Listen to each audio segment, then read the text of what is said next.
Ang buong akala ni Rosenda ay doon na nagtatapos ang isang magandang karanasang iyon. Kulang na lang gusto niyang idokumento ang mga nangyari. Unang, masarap na pakikipagniig sa isang prinsipe. Ikalawang, pagiging isang napakagandang diwata niya. Kahit minsan lang mula sa pagiging kalapating mababa ang lipad.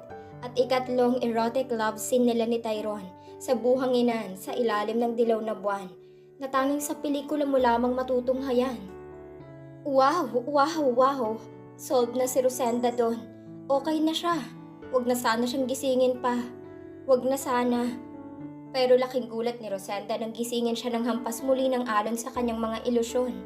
Ikinabigla niya nang mula sa tubig ay buhatin siya ni Tyrone at dalhin sa kubo. Sumayad ang likod ni Rosenda sa malambot na kutsyon at ang ulo niya ay dahan-dahan lumapat sa mabango at mas malambot na unan. Now let's talk, Rose. Tell me everything. Bakit ka nagsinungaling? Sabi ni Tyrone, pero nakadagan sa kanya. Inilayo ni Rosenda ang mukha sa mukha ni Tyrone. Paano nga ba niya sisimulan? Akala niya ay baliwala na dito ang kasalanan niya dahil nauwi na sila sa lovemaking. Lovemaking? Rosenda, huwag kang nakagamot. Yung nangyari sa inyo, made love. Saksak mo kasi sa dilulo mong kokote yan. Itigil mo ng katangahan mo. Hindi ka isang diwata, kuha mo. Sermon ni Rosenda sa sarili. Dahil natagalan siyang sumagot kaya inakala marahil ni Tyrone na nag-aalangan siyang magsalita at natatakot, which is totoo naman. Look, sweetheart, hindi ako galit sa pagpapanggap mo. Naiintindihan ko. I just want to know what happened at kung bakit kinailangan mo kong lokohin. Sabi ni Tyrone. Sorry, hindi ko sinasadya. Inaamin ko na malaki ang kasalanan ko. Kanina ko pa sinabi, hindi ba?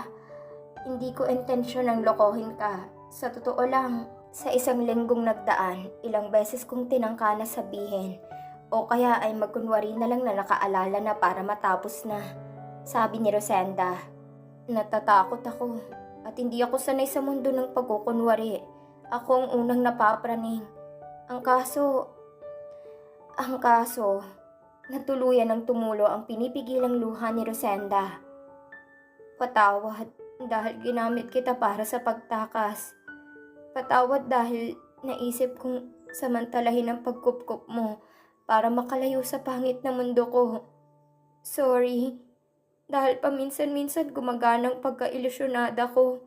Lalo na noong sinakyan mong amnesia ko at sinabi mong asawa kita. Nalito ako, Tyrone. Para kasi akong nakakita ng pintuan ng langit. Kalangitan na pwede kong pasukan na hindi na masasaktan pa, na hindi na babalahurain pa. I'm so sorry. Hindi ko gustong lokohin ka ng matagal. Sumpa man, cross my heart, hope to die. Kaya nga nasabi kong totoo ngayon. Hindi ba kasi ang bigat na yung para kang may CCTV na nakasunod palagi. Sabi ni Rosenda. Okay, naiintindihan kita, Rose. Stop crying. Tama na. Gusto ko lang marinig ang dahilan mo. Yun lang. Okay lang sa'yo kahit nagsinungaling ako? Kahit niloko kita? Kahit pinagmukha kitang tanga? Bakit? Yung kanina, yung sa buhanginan, parusa ko ba yon? Paniningil mo ba ng kasalanan ko yun? Bayad na ba ako kaya okay na lang sa'yo? Sabi ni Rosenda. Ngayon lang naisip ni Rosenda ang posibilidad na maaaring naniningil ng atraso si Tyrone. Ngumiti lang si Tyrone at pinunas ang luha sa kanyang pisngi. Kaya ka ba nagkunwari din? Kaya ba kung ano-ano din ang inimbento mo? Para ba yun i-torture ako at konsensyahin talaga ako? Pagpapatuloy ni Rosenda. Wait lang, Rosenda. Ano bang pinagsasabi mo? Sabi ko okay na, hindi ba? Hindi malaman ni Tyrone kung matatawa o maiinis na sa mga naiisip ng dalaga. So, tama pala na kaya mo ako dinala sa lugar na to kung saan tayo unang nagsama. Ay para konsensyahin ako, yun ba yun? Sorry na, Tyrone. Nakahanda ako magbayad ng pagkakasala. Kahit paulit-ulit okay lang, kahit iba't ibang posisyon. Lugar, okay lang. Patawarin mo lang ako. Rosenda. Bakit? Magbabayad ako ng paulit-ulit hanggang sa ikaw nang mapagod. Pero makikiusap akong huwag mo sana akong ibalik sa putik na dati kong mundo. Pakiusap, Tyrone. Kahit babaeng bayaran pa rin ang trato mo, kahit hanggang dun lang ako, basta malayo sa lugar kung saan nakita mong dating ako. Humahagulgol na sabi ni Rosenda. Rose, all this time ba iniisip mo na sisingilin kita? Iniisip mo ba talaga na ang nangyari kanina'y paniningil ba sa'yo, Rose? Halos parang pinipiga ang puso ni Tyrone, kaya medyo napataas ang boses niya. Hindi siya makapaniwalang sa kabila ng pagsamba niya dito, ay may ibang kahulugan kay Rose ang nangyari. Paano ko ba itatama ang lahat? Mas lalong gumulo, mas lalong nakakasakit ng dibdib. Mas mabuti na lang ba kung nanatili na lang kami sa pagkukunwari? Hindi na malaman ni Tyrone kung ano ang gagawin. Tyrone, kasi, kasi naman, ano bang dapat kong isipin? Sorry, huwag ka na sanang magalit ulit. Nagets ni Tyrone ang ibig sabihin ni Rosenda, at tama naman ito, at siyang may mali doon. Kung ganon, sige.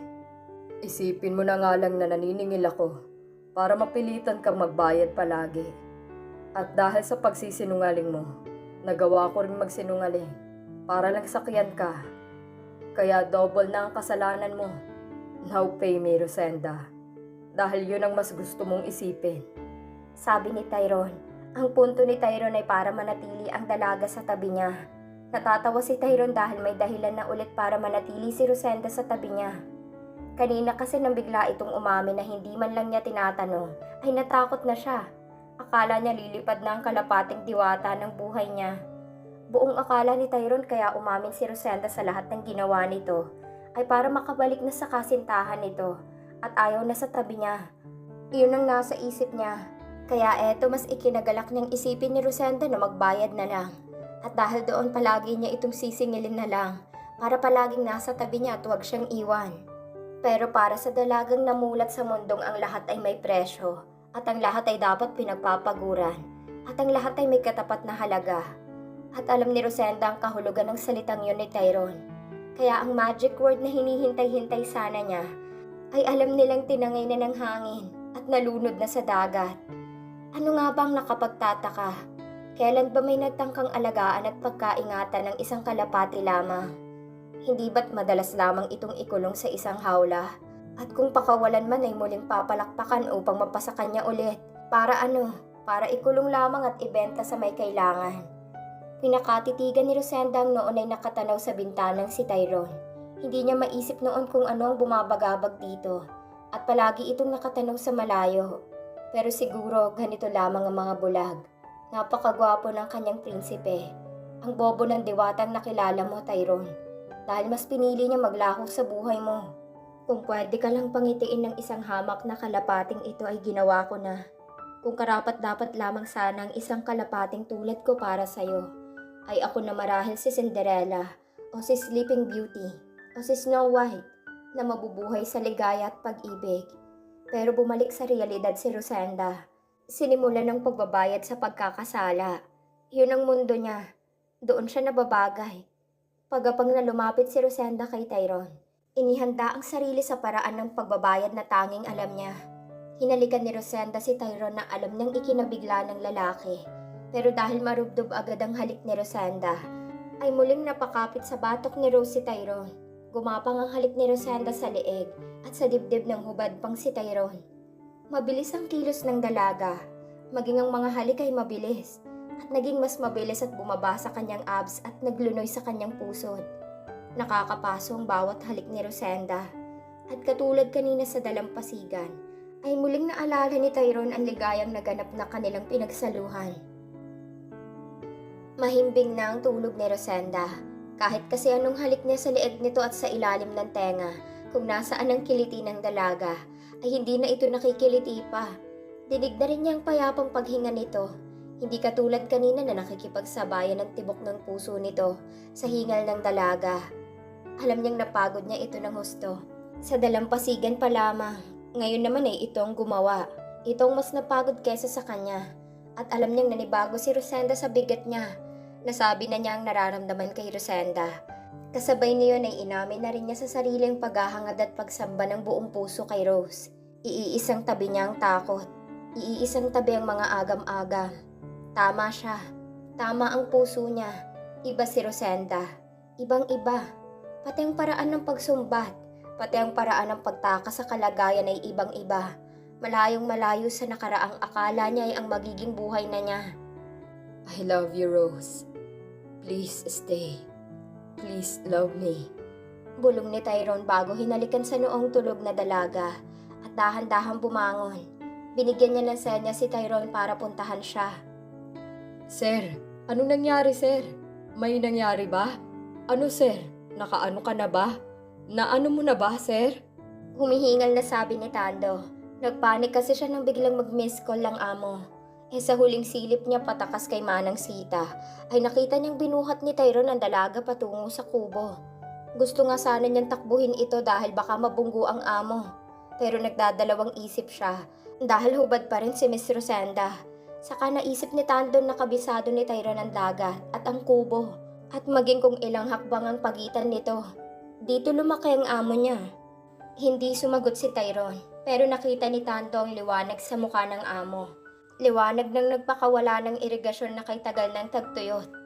Liwanag na nakikita rin niya sa salamin matapos pag may nangyayari sa kanila ni Margie noon sa kusina. Nang bago pa lamang silang mag-asawa. Ay, naku, sir. Okay na. Gets ko na. Nakaano ka na, no? Ay, naku, sir. Sa mukha niyong yan, kitang-kitang nakaano ka ng malupit. Solve ka na, sir. Malupit ba, sir? Pasensya na, sir. Para kasi kayong nakainom ng 2 bote ng sumisipang kabayo eh. Namumula ka, sir. Panunokso ni Tando sa among naging parang tropa na rin. Psst, ang ingay mo. Baka magising ang asawa ko. Sabi ni Tyrone. Paninindigan na niya ang pagturing ng asawa kay Rosenda sa kabila ng pag-amin nito. Itutuloy niya ang sinimulang paglalayo kay Rose sa nakaraan nito. Babaguhin niya ang mundo ni Rose, tulad ng pinangako niya, at dapat iyong magsimula sa bahay niya. Tando, tara sa dampa. Nagutom ako't kailangan din kitang makausap. Sabi ni Tyrone na iniwan muna ang himbing na si Rose. Dinala ni Tando si Tyrone sa dampa kung nasaan ang kusina ng resort. Hindi na nila ginambala ang tiyahing si Manang Sita na malamang ay himbing na. Si Tando na lamang naghain ng kanin at nagprito ng daing na bangus at ininit ang sinigang na hipon. Ano ho, sir? Talaga, sir? Talaga, sir? Tuwang-tuwang sabi ni Tando na pinutol ang pagkikwento ni Tyrone. Oo, pero saglit lang, Tando. Saglit lang at hindi ko yun maintindihan. Sabi ni Tyrone. Ano, sir? Ano kaya kung anuhin nyo ng anuhin si Miss Rosenda? Para, sir? Para maano yung di ba? O kaya, sir, tagalan nyo pang para mas matagal mong maanong mukha niya. Suggestion ni Tando. May mild Tourette syndrome si Tando. Mild lang, kaya pagkautal lamang at walang involuntary muscle movement ito. Kapag nauutal at nahihirapan itong sambitin ng susunod na salita, ay anong nababanggit nito? Hindi ganun yun, Tando. Sabi ni Tyrone, na sa tagal kasama si Tando ay naiintindihan niya ang ibig nitong tumbukin. Palagay ko ay hindi yun dahil doon. Saka unfair kay Rose yun kung magiging ganun ang dahilan. Kaya ako siya sinasamba, diba? Mahal ko si Rose at gusto kong yun ang tumanim sana sa isip niya. Ayoko nang maulit ang nakaraan, Tando. Malungkot na sabi ni Tyrone. Na lang, sir. Sabihin mo kay Miss Rosenda na anong nangyayari na kapag inaano mo siya ay ganun. Baka nga, sir, siya pa ang mag-insist ng at anuhin kayo ng anuhin. Pwede yan, Tando, pero ang gusto ko ay mahalin ako ni Rose habang inaangkin ko siya. Hindi kaawaan, Tando. Giit ni Tyrone. Nangako ako kay Rosenda na hindi ko na siya muling aangkinin dahil ang buong akala ni Rosenda naniningil ako. Basta, mahabang kwento. Buntong hininga ni Tyrone. Nakakaalala na si Rose sa beach pa lang, Tando. Pero gusto kong wag niyong ipahalata sa kanya na may alam kayo. Ituloy niyong pagtrato kay Rose bilang asawa ko. At panindigan na itong mga kwentong binuo ko. Para kahit doon man lang mabago ang kapalaran ni Rosenda. Sir, yung ano sa bahay mo, kailan mo babaguhin ang kapalaran ng anong yun? Nag-message ang asawa kong mahal. Eto, basahin mo, sir. Sabi ni Tando, sabay abot ng cellphone kay Tyrone. Irog ko. Umakyat si Mahaderang palaka sa silid ng mga amo natin. Inabutan kong nagkakalkal sa mga gamit ni Senyorita. Nang sitahin kong impaktang manananggal, ay pinagahablot ang lahat ng mga damit na pinamili nyo, pati mga sapatos at bag, pati pabango, pati sabon sa CR. Inipon niya lahat, irog ko sa ibabaw ng kama. Tapos binalot sa kumot, saka ako inutusang sunugin ko daw, irog ko. Sabi ng text ng asawa ni Tando. Anong ginawa ni Margie? Sinunod ba niya? Naku sir, hindi yun naanuhin ng asawa ko. Alam na ni G ang gagawin sa anong yun. Pero baka takutin ng asawa ko, sir. Sabi ni Tando. Maya-maya ay nakareceive ulit ng message si Tando. Si Tyrone na ang nagbukas ng mensahe dahil hawak na niya ang telepono. Umuwi na kayo, Irog. Kasi may 2 lalaking pumasok sa bahay, Irog. Sorry, Irog ko. Nasindihan ko yung mga gamit ni Senyorita. Tinakot kasi ako ni Bruhildang Corimao na isusumbong sa pulis si Sir Tyrone. Kaya sinunod ko na lang. Tapos nga dumating yung 2 lalaki. Kaya umalis si Corimao. Kaya binungusan ko agad ng tubig yung mga damit na sinindihan ko. Nandito na sa kwarto natin. Itinago ko, Irog ko. Umuwi na kayo. Ingatan mo si Sir. Mensahe ng asawa ni Tando. Nagpadala pa ng larawan ng mga ilang nasunog na bahagi ng mga gamit ang asawa ni Tando. Nakuyom ni Tyrone ng kamao. Paano ba niya malulusutan ang problemang ito? Nangako siya kay Rosenda. Anong gagawin niya? Napahilamos ng mukha si Tyrone bago ibinalik kay Tando ang cellphone nito. I-message mo na lang si Margie na mag-iingat at ilak ang silid nyo. Hayaan mo ng mga gamit kahit pasunugin niya ang lahat ng yun. Ay kaya kong ibili ng paulit-ulit ng mga ganun si Rosenda. Mahimbing pa ang tulog ng asawa ko. At ayokong sirain ang masayang moment na ito, Tando. Dahil lang sa kanila. Bukas na lamang tayo umuwi. Total nangyari na. Wala na tayong magagawa. Pag-iisipan ko ang dapat gawin. Baka ito na rin ang panahon para tumigil na ako sa pagtakbo at harapin na ang totoong mundo ko, Tando. Nakakapagod na rin kasi. Sabi ni Tyrone. Bukas na bukas ay puntahan mo sa facilities ang ama ni Rosenda. At kamustahin mo. Sumaglit ka na rin sa club na dating pinapasukan ni Rose. At makibalita. Ihahatid ko na ba kayo sa sir? Para kapag na kayo, sir. Kasi na din eh. At wala pa kayong napagod pa kayo sa Hindi muna, Tando. Ako nang bahala. Magpapahangin lang ako sa tabing dagat at magpaplano. Sa nangyaring ito, hindi na rin naman ako makakatulog pa. Sabi ni Tyrone. Sige, sir. Pero sir? Pakidalang nyo, sir. Para maano ko kaagad kapag may masamang sir. Saka, sir, kapag may tubig na sa nyo, sir. Na yun? Kaya umano na kayo, ha? Paatras, ha? Nag-aalalang sabi ni Tando. Nagkatrauma siya sa nangyari kanina. Samantala, sa mansyon ay kumikilos si Maggie at ginawa ang mapag-imbot na plano.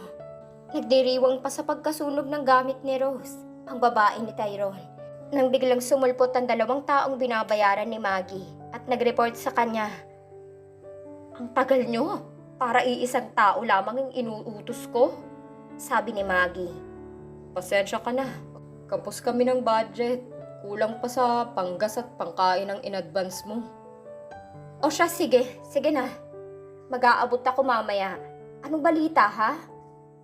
Inabot kay Maggie ng isang lalaking isang brown envelope na may mga papel at ilang larawan. Sinasabi ko na nga ba? I knew it, sabi ni Maggie na napamura pa. Sa hilat siya at kapal ng mukha ng babaeng yun. Alam kong malansang uri niya, ha? Ambisyosa. Ngit-ngit ni Maggie. Saka nilamukos ang malaking larawang nakita sa brown envelope. Saka pinagpupunit naman ng iba. Umanda kang babae ka. Ibabalik kita sa pinanggalingan mo. Banta ni Maggie. Pabalik ng mansyon ay tahimik si Rosenda. Kanina paggising niya ay nagre-regudo ng dibdib niya. Napakasaya ng puso niya na narinig na din kay Tyrone ng magic word na inaasam nito. Natawa pa siya nang sabihin nitong please love me. Kung alam lang nito na naunahan na siyang mabaliw dito, baka magpiesta pa ito. Excited na natatakot. Yun ang nararamdaman ni Rosenda. Hindi pa rin niya makalimutan ang mga anino ng gabing yon. Parang may dapat siyang alamin at dapat na harapin. Pero kung ano man yan, ay handa si Rosenda. Kakapitan na lamang niyang binulong na yon ni Tyrone. Bukod pa roon, naku-curious si Rosenda sa kakaibang nangyari kagabi. Feeling kasi ng dalaga nakikita siya ni Tyrone kagabi, lalo na noong hinatak siya nito at pinailalim sa kanya. Ilang ulit nagtagpo ang mga mata nila. Lalo na nang sabihan siya nito ng magic word. Alam ni Rosenda na nakatingin sa kanya si Tyrone na sandaling yon. Kaya nga medyo feel na sincere. Kahit na nang angkinin siyang muli, alam ni Rosenda na nakikita siya ni Tyrone. Sandali. Napabalikwas si Rosenda kaninang maalala yon. Nagkukunwari din bang bulag si Tyrone?